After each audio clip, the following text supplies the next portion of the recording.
Hello guys. तो इस कहानी की शुरुआत होती है वर्ल्ड वॉर 2 के समय से।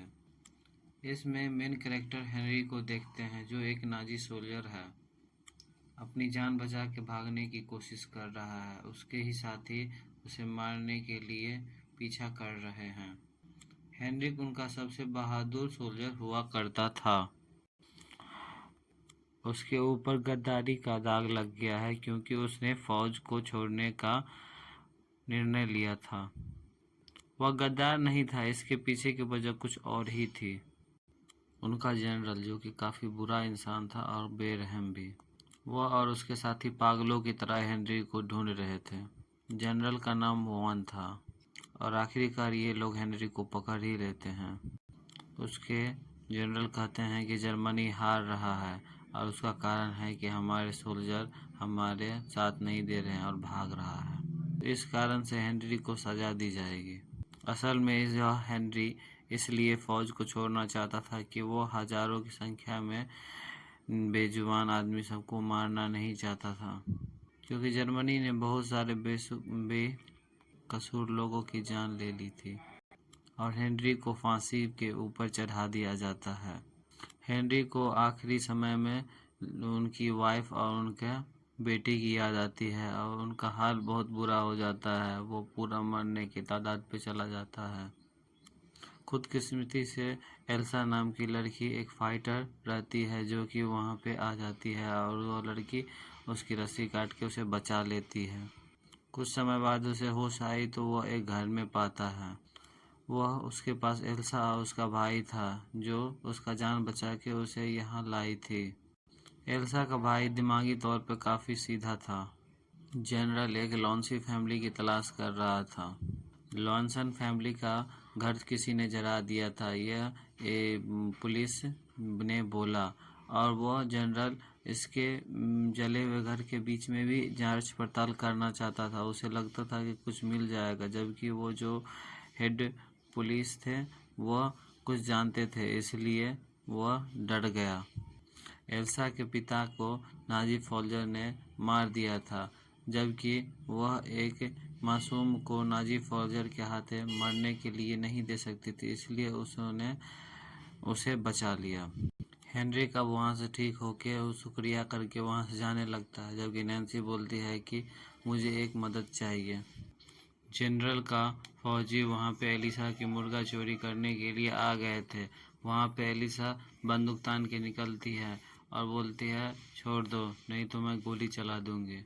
तो इससे उसका जो सिपाही है वो काफ़ी इम्प्रेस हो जाता है और वो घर के अंदर आ जाता है। सिपाहियों को एलिसा पे शक होने लगता है और उसके गले से वो नेकलेस चोरी कर लेता है। तब एलिसा उसके नाक पे मारती है और एलिसा के साथ वो ज़बरदस्ती करने लगता है। हेनरिक और सिपाहियों के बीच काफ़ी लड़ाई होने लगती है और दोनों के बीच गोलियां चलने लगती है और वहाँ सब सैनिक आ जाते हैं और दोनों भागने की कोशिश करने लगते हैं। जाने से पहले उन्होंने कुछ हथियार वगैरह भी उठा लिए थे। वह वॉन का असिस्टेंट पहुंच जाता है और वह अपने बैक साइड का इलाज कराने लगता है। उधर तीनों को चलते चलते रात हो जाती है और वह एक गुफा में रुकने का फैसला करता है।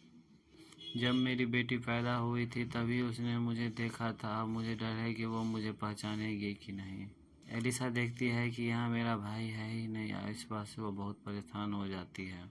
जनरल का सिपाही यहाँ पहुँच जाता है और वह एलिसा के भाई को देख लेता है। उसके भाई पे बहुत अत्याचार करता है और उसका जो गाय है उसको भी वो लोग मार देते हैं। तो वो बहुत दुखी हो जाता है और उनके घर को आग लगा देते हैं। एलिसा दूर से ही देख लेती है कि उसका भाई नाजी सोल्जर के हाथों में आ गया है और वो रोने लगती है। वह उस घर की पूरी तलाशी करता है पर उसे कहीं सोना नहीं मिलता है। वह उस पुलिस वाले को बुलाता है और वो पूछता है कि सोना कहाँ है, पर वो ऐसे एक्टिंग करता है कि उसे कुछ पता ही नहीं है। जनरल ये डिसाइड करता है कि लोगों में दहशत फैलाने के लिए वह एल्सा के भाई को फांसी पे लटका देगा।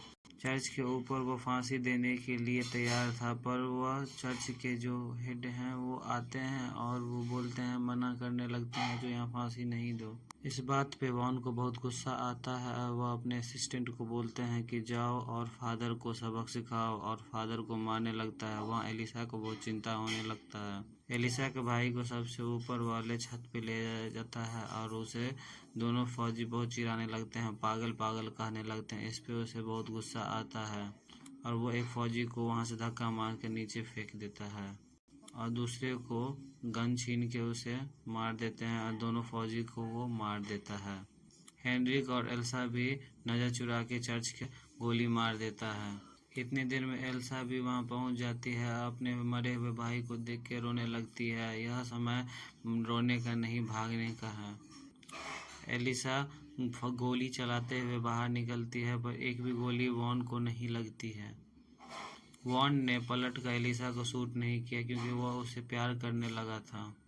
बहुत देर तक इन लोगों के बीच लड़ाई होता है और वॉन का असिस्टेंट भी उनके गला पकड़ लेता है। हेनरी के पास बम है तो वो बम फेंक के आगे बढ़ता है।